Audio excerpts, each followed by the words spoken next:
Hello everyone. आज जिस pome को हम लोग डिस्कस करेंगे वो है क्लास 10th की dust of snow. It is composed by Robert Frost. ठीक है, तो आज हम इसको एक एक लाइन को इसका क्या मीनिंग है, वैसे तो बहुत छोटी सी पोम है लेकिन इसकी हर एक लाइन में बहुत डीप मीनिंग हिडन है, उसको समझेंगे। चलिए स्टार्ट करते हैं। The way a crow shook down on me the dust of snow from a hemlock tree। Basically यहाँ पे जो दो मेन सिग्निफिकेंस हैं पोम में वो है एक क्रो और एक हैमलॉक ट्री। ठीक, एक क्रो और एक हैमलॉक ट्री दोनों ही बैड ओमन माने जाते हैं। बैड ओमन मतलब होता है बुरे संकेत माने जाते हैं। जब कभी लोगों के छत पे कौवा बोलता है तो लोग उसको अपने अकॉर्डिंग गलत गलत मीनिंग देते हैं। ठीक है, कोई उसको किसी चीज़ से कंपेयर करता है, कोई उसको डर से कंपेयर करता है, बहुत सारे अपने अपने लोगों ने मीनिंग बना रखे हैं। और एक हैमलॉक ट्री जो एक पॉइजनस ट्री होता है वो सिंबलाइज करता है डेथ को।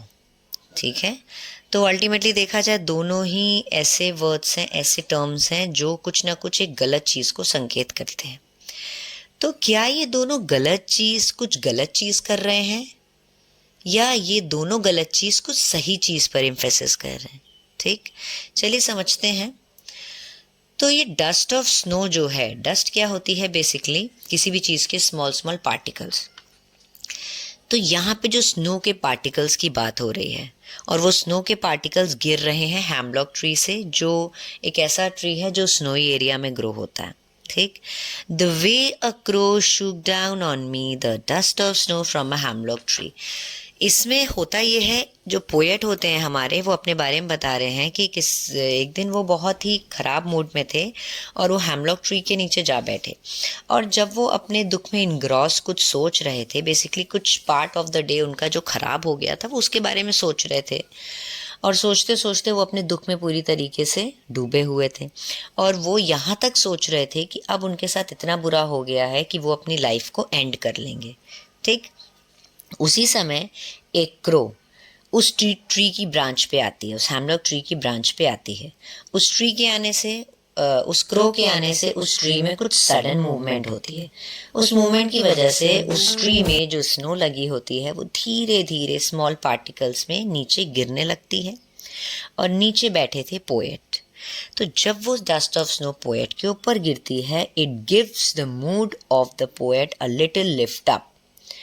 ये ऑथर जो हमारे जो पोएट हैं उसके मूड को लिफ्ट अप करने में ये डस्ट ऑफ स्नो बहुत हेल्पफुल होते हैं। अब जो अपने दुख में बुरी तरीके की सोच में डूबे हुए थे, अब he started seeing everything in a new light. अब होता है ना, जब हम लोग किसी चीज़ में मतलब कुछ सोच रहे होते हैं, अचानक से कोई हमें आके टच कर ले या कोई हमें डरा दे या कोई भी ऐसी बात कह दे जिससे हमारा मूड तुरंत तुरंत स्विंग हो जाए, तो हम क्या करते हैं, अचानक से अपने मूड से बाहर आते हैं और देखते हैं अरे हम पता नहीं कहाँ डूबे हुए थे, यहाँ तो सब कुछ अच्छा है। तो कुछ ऐसा ही होता है। अब वो सबको जो भी चीज़ें वो देखता है उसको एक पॉजिटिव आउटलुक के साथ देखने लगता है। He decide to give life another chance. अब वो अपनी ज़िंदगी को एक दूसरा चांस, अब उसके साथ क्या हुआ इसके बारे में कुछ नहीं बताया गया, ज़रूर कुछ बुरा ऐसा हुआ होगा जिसके तभी तो वो सुसाइड या अपनी लाइफ को एंड करने के बारे में सोच रहा था। तो अब वो इस डस्ट ऑफ स्नो के गिरने से अब वो अपनी लाइफ को एक पॉजिटिव तरीके से सोचने लगा और अपनी ज़िंदगी को दूसरा चांस देने के बारे में सोचने लगा।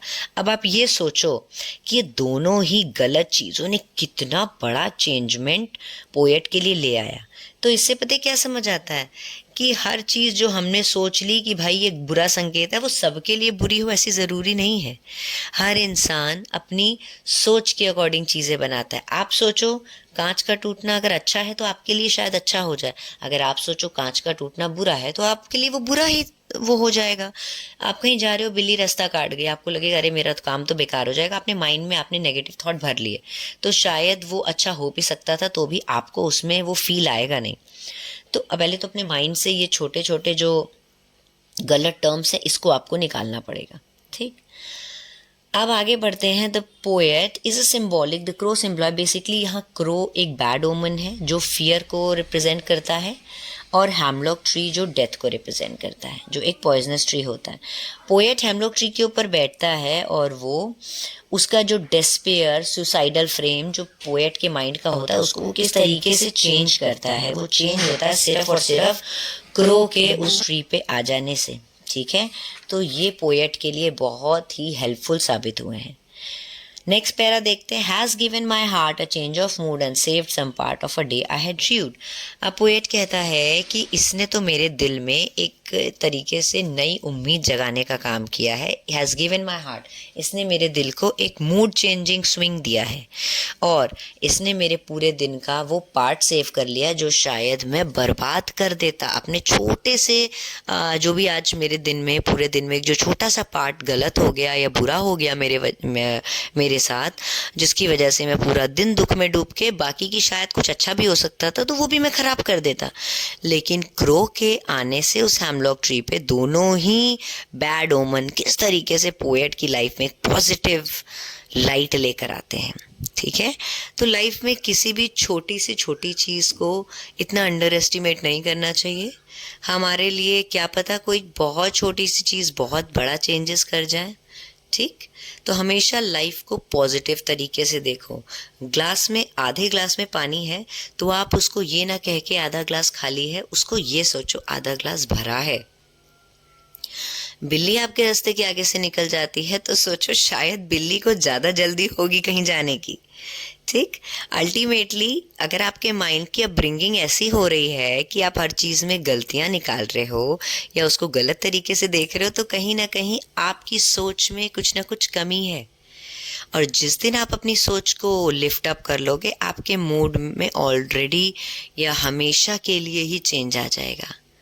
ठीक, तो छोटी छोटी बातों को लेके ग्रीवेंसेस को लेके अपने मन में कोई भी वो नहीं रखना चाहिए। चीज़ों को अच्छे से सॉर्ट आउट करो, लोगों से बात करो। आपके साथ कुछ गलत हुआ है तो उसके बारे में लोगों से तरीके लो, लोगों से ऑप्शंस मांगो, how to get these things in a more better form. ठीक है, अपने माइंड स्टेटस को अगर आप किसी से शेयर करोगे तो डेफिनेटली आपका दुख हल्का होगा और शायद आपको कुछ बेहतर ऑप्शंस जानने को मिलेंगे। तो इसी के साथ इस पोम को हम एंड करते हैं।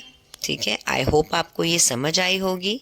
इसके अलावा अगर आपकी कोई भी क्वेरी, डाउट या सेंट्रल आइडिया से रिलेटेड कुछ भी बचा हो तो आप मुझे कमेंट में ज़रूर बताइएगा। और अगर आपको मेरी वीडियो अच्छी लगी हो तो मुझे